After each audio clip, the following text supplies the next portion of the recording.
Welcome to Game Changers live from Miami, Florida. My name is Sergio Tigera. I'm your host. And each and every week, we bring you someone who has been a game changer in their field and who's touched the lives of thousands to get their perspective on their journey, their mindset, their struggles and successes so that we can inspire you on your journey. So let's get started right now.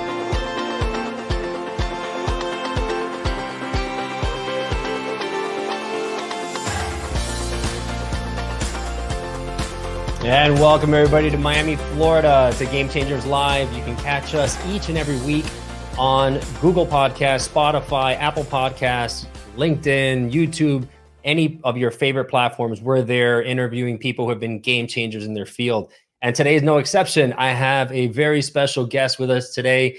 It's Yaniv Sarig. He is the co-founder and CEO of the Mohawk Group based out of New York. Prior to co-founding Mohawk, Yaniv led the financial services engineering department at Coverity, a leading software company providing code quality and security solutions for top financial institutions and hedge funds in New York, including the NYSE, the Nasdaq, JPMC, and Barclays from April 12 to 14. And before joining Coverity, he led lead technical roles at Bloomberg from October 2011 to April 12 and EPIQ Systems, a legal process outsourcing company from 06 to 11. Prior to moving to New York City, Mr. Sarig lived in Israel, where he held various software engineering roles at startups from various industries, including companies involved in digital printing solutions and military navigation systems. So he also served in the IDF Special Forces from November 95 to 98, where he obtained the rank of Sergeant First Class, and he holds a Bachelor of Science in computer science from Touro College. Is fluent in English, French, Hebrew, and C++. So welcome to Game Changers, buddy. Thanks for having me here. Excited to be on. Fantastic. So like we said, we have people who've been game changers in their field, and the Mohawk Group and what you've developed there with your co-founders is nothing short of fantastic. But before we get into that, tell me a little bit about you and your upbringing in Israel and the stories of the Special Forces, because this is all about inspiring other entrepreneurs, other business leaders on their journey as we all eventually hit the wall, right? And so hearing it from people who've hit the wall and made it makes it all the better. So tell me a little bit about your background. Sure. Yeah, so I think I was quite lucky to, be born to a family where early on, we were exposed to technology. My dad was an electronics engineer. And, I was born in Israel, but because my dad also speaks French, I had the privilege as a kid to spend a lot of time in Europe. We actually lived in Europe for a few years before returning back to Israel. My dad was again, pursuing a career as an electronics engineer at an Israeli startup that was growing in Europe, and allowed me to kind of like get a perspective of the world. Living in different cultures, in my opinion, is one of the best gifts you can give your kids, and has definitely helped me a lot, I believe, in my life. Although as a kid, it creates a lot of challenges as well. And then, it's interesting, going back to Israel after that experience. I was there until from the age of 7 to 17. It was actually a tough, difficult challenge to reintegrate back in the Israeli society, very different culture. But as I was able to kind of like do that, as you mentioned, one of the main kind of turning points was the army in Israel. Everyone has to go to the army, and it was a chance for me to kind of like, for the first time, be just like everyone else, starting from scratch. Every time I moved from one place to another, I always had to, meet people and make new friends. And the army was, everyone started from scratch. It was an opportunity for me to not have a deficiency there. And so it was a really important milestone in my life. I worked very hard to try to do the best out of the 3 years you're obligated to serve in the military. And I pursued a career there in the Special Forces, where I think learned enormously about myself, challenged myself. And I've got to say, I credit that experience a lot with later down the road, surmounting some of the challenges, being an entrepreneur and dealing with a lot of the failures and difficulties that comes with, right? I think, if you ask me, to talk about myself and about my journey, and all these things I've been through and building Mohawk to the way it is, I'd say that one of my biggest learnings is that as a society, I think we tend to shy away from speaking about our challenges, our failures, the things that didn't work for us, right?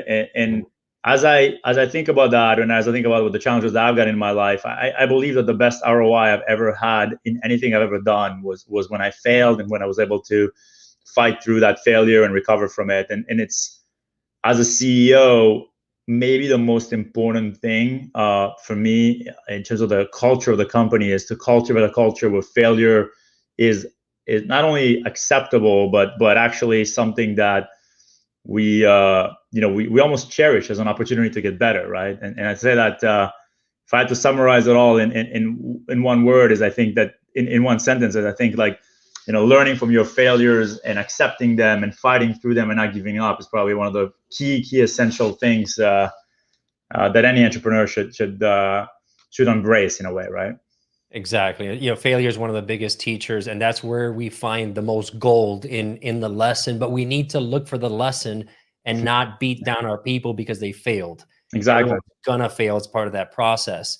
And to your point, being vulnerable, especially as a CEO, as a public figure, could be terrifying, right? Because you're going to be worried about, okay, what do people think about me? Am I upholding the image I'm supposed to? But you know what? Being authentic counts. That's authenticity is so important right now that it is the driving factor in a lot of leaders right now. People need to be authentic, and people need to feel like they're part of a constructive culture that is not going to penalize failure. Yeah, absolutely. And I think that, for leaders out there, dealing with a very complicated world where none of us, has all the answers, right? And we're all, going to fail at what we do. And success, I think, as many smart people before me have said it, right, is really the ability to continue to pursue your goal and to not give up and to learn from those failures and continue to move on, right? And part of leadership is to actually be humble about that, speak about that to your team, and not try to hide it or make it look like this hasn't happened. It's actually to really embrace it, right? To say that's part of the journey. That's part of the journey is failing. Part of the journey is not giving up. And we've had our fair challenges as a company, and I've always told my team, we're gonna get through that. We're not gonna let maybe what other people think about us or certain results that have not been perfect really define us. What's going to define us is how we surmount that, right? And I think that leaders gain the most credit, I think, with those that they want to follow their leadership when they say that out loud and when they accept that, because at the end of the day, we all know our limitations, and we seeing that in our leaders, seeing that on one hand, they have the courage to get up again and continue to fight, but at the same time that they're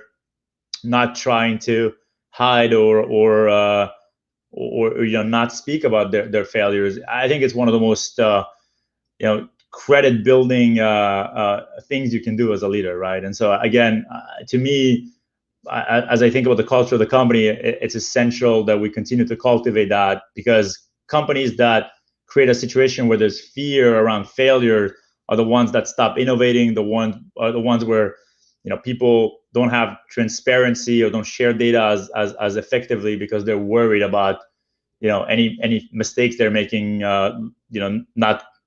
not really just boding well for them, right? So critical, in my opinion, as a leader, as a leader in companies, to embrace that, to speak about it openly. Being vulnerable doesn't mean being weak. It's about transparency, and that's what really creates true leadership. So big learning. Exactly. Prior to being recording here, we were talking a little bit about the special forces. What was and the impact that had in preparing you to be an entrepreneur? What was the most defining moment or lesson that you learned, or lessons that you learned that have helped you in your entrepreneurial career? I think special forces, the word special, right? It's it's really the definition of that is, is going the extra mile, right? To be extraordinary, you got to just be able to put that extra effort. And I think one of the biggest things that I've learned, back then was that, first of all, what you think you can achieve is just a fraction of what you can really do, right? Once you put your mind to something, and you really authentically decide that you're going to get to the other side, the challenges that seem almost unsurmountable all of a sudden become surmountable, and the time and effort that it takes, and where other people might give up, that drive that you build to be able to, despite all the challenges, make it to the other side, is an exercise in self-confidence that is iterative, right? The way Special Forces training works is that you constantly, the bar is put higher and higher, and something that seemed unsurmountable a few months ago, is a little bit of a step up, and you push yourself further and further and further. And after 2 years, you look back at yourself and you realize that what you're doing today is something that, when you were a civilian before, you couldn't even dream of even, thinking about doing, right? And so that confidence building comes from, again, challenging yourself, getting out of your comfort zone and pushing your limits. And I think it's the same thing with being an entrepreneur, right? I think success is such a fickle thing. Success is really it requires an alignment of stars that is not always in your control, right? Like some things, right. You can work very hard, and things still are not going to go exactly like you wish, because the world is very random and there are a lot of other parameters that you might have not thought of. And to me, the perseverance that I think I learned as part of being in a special unit, and more importantly, also the reliance on the team, the loyalty of the team to each other, their ability to be there for each other when we fall, everyone, when one of us falls, everyone, extends a hand to lift us back up, right? Those are the critical things to success, because again, success is so fickle that you're going to fail many, many times. And your ability to persevere, and your ability to have your team be there for you, or have every member of the team be there for each other, despite every one of us potentially failing on their own, right, is what's going to get us to the other side. It's what's going to allow us to fight for long enough so that the stars align and we can actually achieve success, right? And so perseverance, teamwork, supporting your team, being there for them when the ups and downs occur, I think those are the most critical lessons to learn from that experience. And those aren't just words that you put up on the wall that don't really mean anything. You actually live that in the Special Forces, and you embody that. And that there's no more important characteristic of a leader than somebody who embodies the values that they espouse on their team. And there's a big difference, right? When you just have some nice words on a wall, nobody really buys in.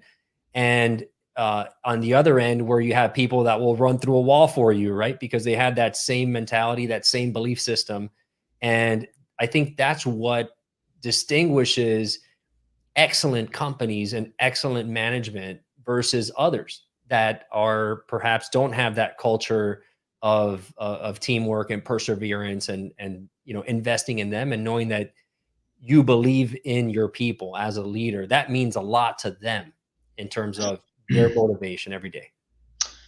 Absolutely. And I think as a company, we've definitely been battle tested. Look, I mean, again, going back to what I said before, speaking about our mistakes, we've made a lot of mistakes along the way. Our vision is not an easy one. We're trying to disrupt an entire industry. We're trying to basically reinvent the way consumer product companies operate online, given the incredible digital transformation that retail is going through. We really believe that there's an opportunity to rebuild the traditional consumer company with a mix of technology and agile supply chain. And that's a big vision that sometimes, you find yourself at 3 a.m. Working on this, and you're asking yourself, maybe I should have maybe I should have gone for something a little less ambitious, right? But you start asking, how deep does the rabbit hole really go? Because exactly, the deeper you get, the more it breaks out.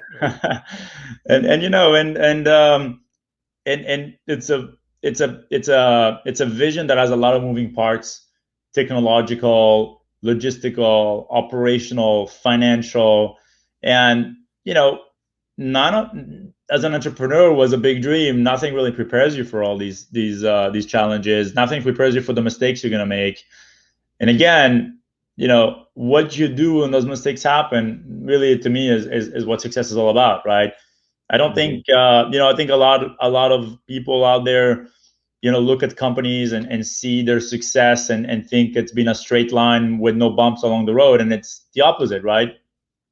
Every step of the way was an obstacle that had to be surmounted. And I think, again, the perseverance, the ability to say it's okay to fail and to learn from it and to get better is, again, if I have to invest, hopefully one day I'll be in a position to also invest in younger entrepreneurs, the number one thing I would look for is that perseverance, that ability to really, get back on the horse when things go wrong, because that will happen to the smartest of entrepreneurs, and it's going to define their success above everything else. And Mohawk Group is trailblazing in an area, in a space that hasn't really been developed to the extent that you guys are developing it. Tell me and tell the listeners a bit more about the platforms you have and the services and the integration of all these components that keep you up at night as a seller, and how important that is to companies that are running your platform. Yeah, absolutely. The vision that the co-founders of Mohawk, including myself, kind of set to build upon is really rooted in this realization that retail is transforming and technology is moving at a very fast pace, and the traditional brick and mortar stores, obviously it's a very, very big industry, so nothing's going to happen overnight, but we're seeing more clearly every day something that I think we realized, that, again, 6 years ago, was that the digital transformation that retail is going through will be very disruptive for the traditional consumer companies, right? The traditional consumer companies that still today are probably making most of the products that we buy, have been built on a business model in retail that is less data rich, much slower in its cycles, and much less agile, I would say, than what you need to be today. And I think one of the most powerful forces that drives that is that online commerce has broken the barriers of entry and empowered consumers, broken the barriers of entry for other brands to enter the category. Really, what the main reason for that is that where traditional retail, your shelf was very finite, and really the retailer could only select a few of the well-known brands that it thought should be on that shelf. Online, that limitation is gone, right? And you basically have almost infinite competition. But on top of that, consumers have basically, they've gotten a lot more, they're empowered, right? They have now tools and capabilities to look for products and solutions to their problems that didn't exist before. And so the combination of these two forces makes traditional consumer product companies very vulnerable, because they were typically used to be in the driver's seat in terms of driving the demand, right? I mean, before we had our phones and our computers, right? When we were going into a store, when we wanted to buy a shampoo, for example, the big brands would tell us, look, in the TVs, the ad on TV, they would tell us, look, that's the best shampoo for you because it has these particular ingredients. And there was a limitation to how much we could do our own due diligence on this as consumers. Sure. And it was almost kind of like we had to trust those brands that they were making the right products for us. Today, we're inundated with data and information that comes from many different sources. And oftentimes, before even a product exists, some influencer or some magazine talks about a particular new maybe trend or an ingredient in a product that's becoming more popular, and all of a sudden the demand skyrockets. And so your ability to detect that and your ability to react to that demand that is now driven by the consumer, not by the brands, is flipping the table and requiring brands to be more data-driven, more consumer-centric, and more agile with their reaction to the market data. And that's really kind of what we set to build with Mohawk. We said, let's go reinvent the entire concept of a consumer company with, first and foremost, data driving our decision-making as to what products we need to make. And then behind it, an agile supply chain that can turn this data into products very quickly. So Mohawk is structured as a technology company with a platform that we call Amy, that is driving our business across all the pieces of the supply chain, including ingestion of terabytes of data on a weekly basis to identify what products we want to make. And then we take that data, which includes reviews and price points of products and trends of searches, and we turn that into a spec for a product that we then use in contract manufacturers that are our partners.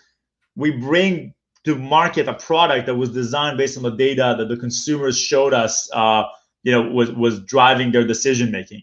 And so that very rapid data-driven approach to e-commerce is what we think is the future, and that's how we're building our business, right? So having a finger on the pulse and then quickly making a product to satisfy whatever the market is demanding at the time. Is that what we're talking about? That's exactly it. And it sounds easy, but it's very hard, right? Like it's extremely hard. Yeah. Well, what's interesting is, and I want to make that very clear, right? Today, we're not necessarily innovating at the product level in a major way, right? We're not trying to be a Dyson or an Apple, or at the product level, we're not implementing very complex R&D. There are so many products available to consumers today, over 100 million products online, whether it's on Amazon or Walmart, and so many streams of demand where consumers are searching for very specific things. For us, it's the analysis of what people are searching for, what they find, and how much can we tell, how much market share could we take in a particular category if we just did things iteratively better, right? And that's why we're able to grow so fast and create so many products, is because we're not trying to revolutionize a particular category. We're just reading at a massive scale the demand and the supply patterns, and really what the consumers tell us in reviews about the existing products. And we find combination of features or improvement of certain problems that certain products have. And just by doing that iterative improvements to the product, and then laser focusing our marketing on where we saw the problem, we're able to very quickly make products really relevant to the consumers that were looking for them, and take significant market share, one product at a time, where the data shows us that we need to do that, right? And so that's the model, right? It's, again, as a very consumer-centric model. We start with the consumer. We figure out what is it that they're searching for. What can we learn about the incumbent products that are in the market today? What can we do to improve on the challenges that consumers have with those products? And then as quickly as possible, bring our own offering under our own portfolio of brands, and again, laser focus on the demand of the customer. On a very basic level, for all the entrepreneurs out there who struggle in simply finding out who their customer is and defining that, you guys are taking this to an ultra competitive, ultra high level. You're performing surgery out there in lightning speed. Are you also providing this platform to entrepreneurs to use that to help better their business operations? It's a great question. The way we think about our business is we want to build the consumer platform of the future. And right now, our revenue, first and foremost, is driven by our own brands operating on top of our platform. And so we think of our business as having kind of like basically three legs in a way, right? The biggest one is, we build our own products, right? We use the data to make our own brands and products based on what the data tells us. Recently, especially in the last 6 months, we've accelerated the second leg of the business, which is sometimes the data tells you of an opportunity of where to go. That's when we build a product. But sometimes it tells you, hey, look, in this category right here, it's very hard to necessarily make a dent because there's really no real angle of attack. And so in that case, what we've been doing very recently is taking advantage of the fact that in the last 10 years, the explosion of e-commerce has opened up the door to millions of small digital native brands that were born, and some of them have done a great job. And so when we look at a category that's saturated, where there's necessarily any kind of entry point, and we see that one of the incumbents in that space has done a great job, but they're not necessarily a big company, they're more of a small digital native brand, we would approach them and see if we could actually acquire them, right? And the idea here is that we want to put on our platform as much revenue as possible, whether it's a product we create or whether it's to acquiring very accretive brands that have done a great job in a particular category. We think that the data is showing that they are going to be consistently generating positive cash flows from the product that generated for many years. They can't scale anymore because they're a small operation, and there's millions of those. Just on Amazon, there's between 2 to 3 million sellers that are active at any point in time. And so for us, there's the ability to go out there and acquire them and take the assets of that business. We don't necessarily need the people or any IP, right? We're just buying the assets, the products that are already mature, and putting them on our platform, right? So the acquisition, the M&A model is the second leg. So there's either build or acquire, right? M&A. And the third one, which is very nascent, we just started doing that recently.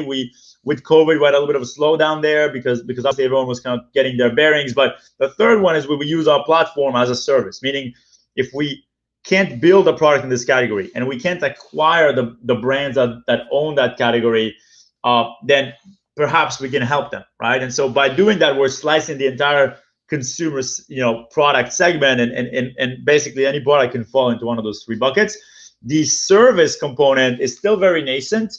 We're going to continue to invest in it, and we've always built our software in a way where we want to leave the door open as we scale to take the technology and build a larger SaaS business with it, right? But it's still nascent, and we're very picky in terms of choosing partners that we think have the ability to scale very quickly. But obviously, we're always open to speak to anyone, and if anyone listening to this has an interest in talking to us, we'll always entertain the conversation. So we're speaking with Yaniv Sarig, CEO of the Mohawk Group, based out of New York. Company is listed on the Nasdaq, $500 million market cap. They're trailblazing in that space. Really exciting stuff going on, and tremendous leadership lessons from his entire life, growing up in Israel and then through college and all the entrepreneurial adventures he's been on. As we wrap this up, I always ask my guests, was there a time in your life or a moment or something that somebody told you where it was the game changer for you? Something that really kind of lit your fire or kind of, catapulted your career. What was that for you? It's a great question. That's a really good question. I think that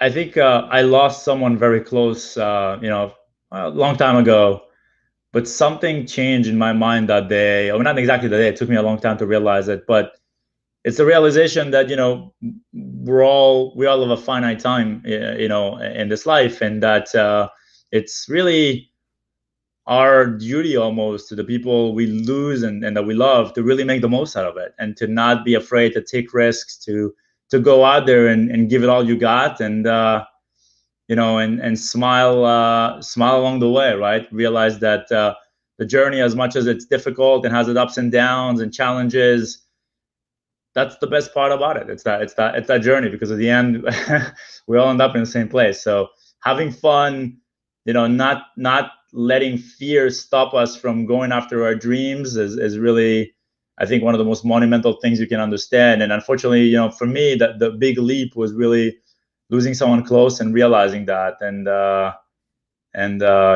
was an important lesson. Brother, you are a game changer, and you're changing the game in the industry for sure, man. You're impacting lives, and you're improving people's businesses left and right. So thank you so much for being on, brother. Where can they reach out to you? On Twitter? Oh yeah, definitely on Twitter or LinkedIn. Please feel free to reach out to me. I love to speak to anyone going through this journey, and if I can offer any advice or help, I'd always welcome that. So thank you so much.